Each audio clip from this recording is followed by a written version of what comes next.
Hey friends, welcome back to another Dark Tea Thursday.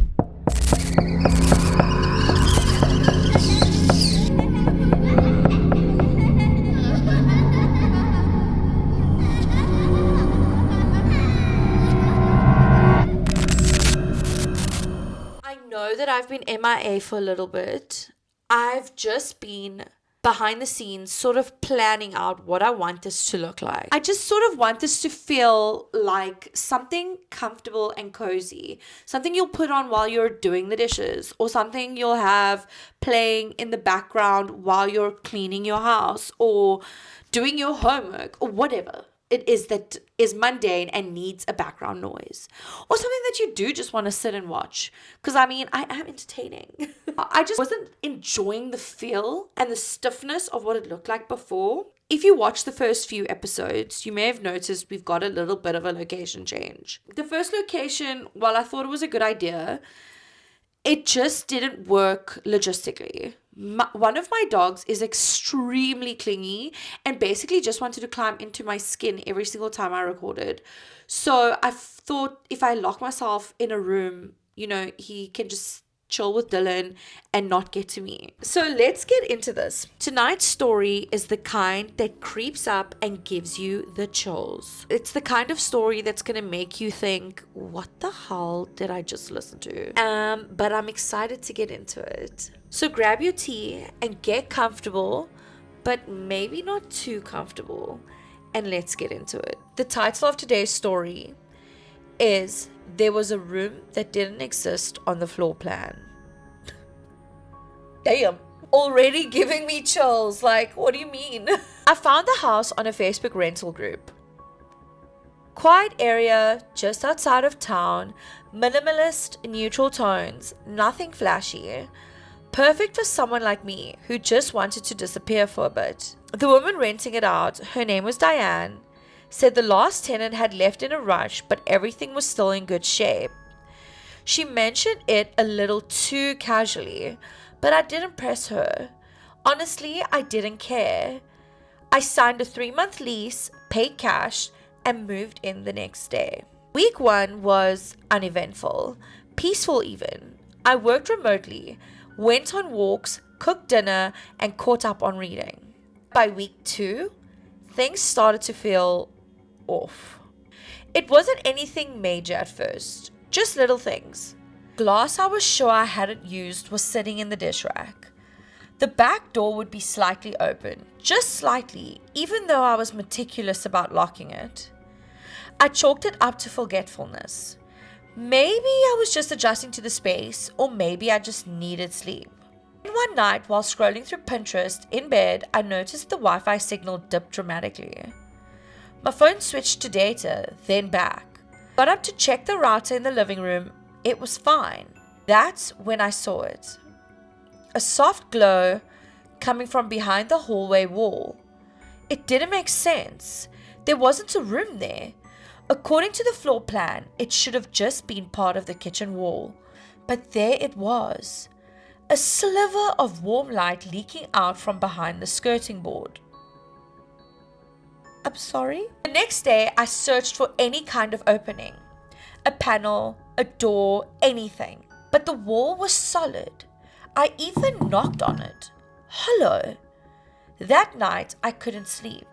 At 2:17 a.m., I heard a distinct dragging sound coming from the same wall. Not scratching, not knocking, dragging. It stopped the moment I stood up. I emailed Diane the next morning. Hey, random question. Was there any renovation done in the hallway? Just curious, there's this weird sound coming from the wall. Her reply came hours later. One line. That area was sealed years ago. Please don't tamper with it. No greeting, no explanation. Naturally, I tampered with it. And so begins the start of every horror movie ever. I went back to the hallway. Flashlight in hand, the glow was faint now, but still there. I tapped along the baseboard again. Hollow. I grabbed a flathead screwdriver from the kitchen and started peeling the baseboard off. Beneath it, a small wooden door.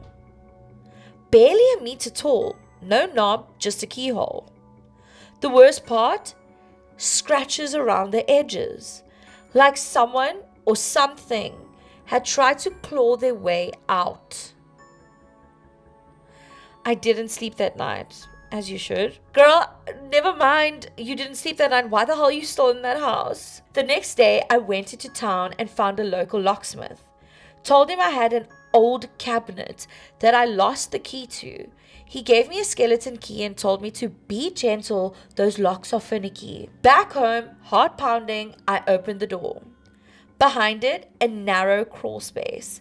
Dirt floor, wooden beams above it. It smelled of dust and rot. I shone my light inside. At the far end was a blanket, or what looked like one, crumpled and grey. Next to it, a chipped mug, some peanut shells, a child's sock. Someone had been living in there. I backed out immediately, sealed the door, and sat on the kitchen floor, shaking. That night, I didn't sleep. Again, around 3:12 a.m., I heard it. A whisper from behind the wall. Don't go. It was soft, female, almost kind. I grabbed my things, got in the car, and drove to a motel. I didn't even lock up. I just left. Smart move, queen. I called Diane the next morning, demanding answers. Her voice was calm, too calm. You opened it, didn't you? She said. They always open it. I hung up. When I came back 2 days later with a friend, the door was gone. Not just shut, gone.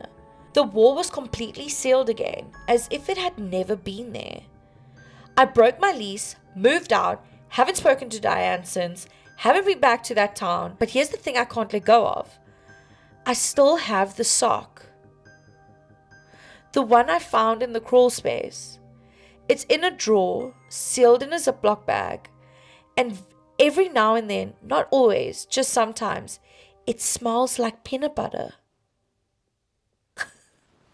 What do you mean you have a sock that smells like peanut butter from a house that traumatized you?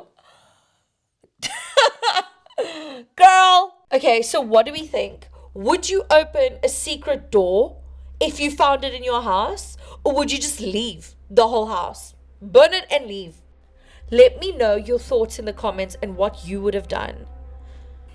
If you enjoyed this one, don't forget to give it a thumbs up and hit the bell so you never miss another Dark Tea Thursday. Thanks for joining. Until next time. See you next week.